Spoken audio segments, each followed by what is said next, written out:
18 জানুয়ারি 2025 শনিবার সকালে বাংলাদেশ সড়ক পরিবহন কর্পোরেশনের উদ্যোগে কুমিরা ফেরিঘাট চট্টগ্রাম হতে টঙ্গী গাজীপুর রুটে বিআরটিসি এসি বাস সার্ভিসের শুভ উদ্বোধন করা হয়। উক্ত উদ্বোধনী অনুষ্ঠানে প্রধান অতিথি হিসেবে উপস্থিত ছিলেন সিনিয়র সচিব সড়ক পরিবহন ও মহাসড়ক বিভাগ জনাব মোহাম্মদ এহসানুল হক, চেয়ারম্যান গ্রেড 1 বাংলাদেশ সড়ক পরিবহন কর্পোরেশন জনাব মোহাম্মদ তাজুল ইসলাম, সীতাকুণ্ড উপজেলা নির্বাহী অফিসার জনাব কেএম রফিকুল ইসলাম, সন্দ্বীপ উপজেলা নির্বাহী অফিসার, বিআরটিসি অফিসার সহ বিভিন্ন দপ্তরের কর্মকর্তা বৃন্দ ও গণ্যমান্য ব্যক্তিবর্গ। এখন আজকে আমাদের বিআরটিসি চেয়ারম্যান সাহেব সেখানে যাবেন। স্যার বলছেন উনি ওখানে যাবেন এবং ওইখানে সমস্যা দেখে আসবেন, আরো কি কি করা যায় সেই ব্যবস্থা উনি নেবেন।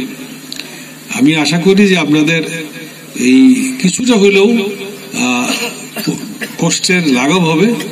এবং অনুষ্ঠানে বক্তারা জানান, সন্দ্বীপবাসীর যাতায়াতের দুর্ভোগ লাঘবে এবং রুটে নিরাপদ সাশ্রয়ী ভাড়ায় বিআরটিসি এসি বাস চালু হচ্ছে। শত প্রতিকূলতার মাঝেও সন্দ্বীপবাসী জয়ী। যে আসলে সন্দ্বীপের জন্য কিছু করতে পারা মানে যে আমরা প্রত্যন্ত এলাকার মানুষের জন্য করতে পারা, এটাই কিন্তু সরকারের উদ্দেশ্য। গাড়ি ছাড়ার সময়সূচি কুমিরা ফেরিঘাট হতে সকাল 8টা, কুমিরা বিশ্ব রুট হতে সকাল 10টা এবং টঙ্গী গাজীপুর হতে রাত 8টা ও সকাল 11টা।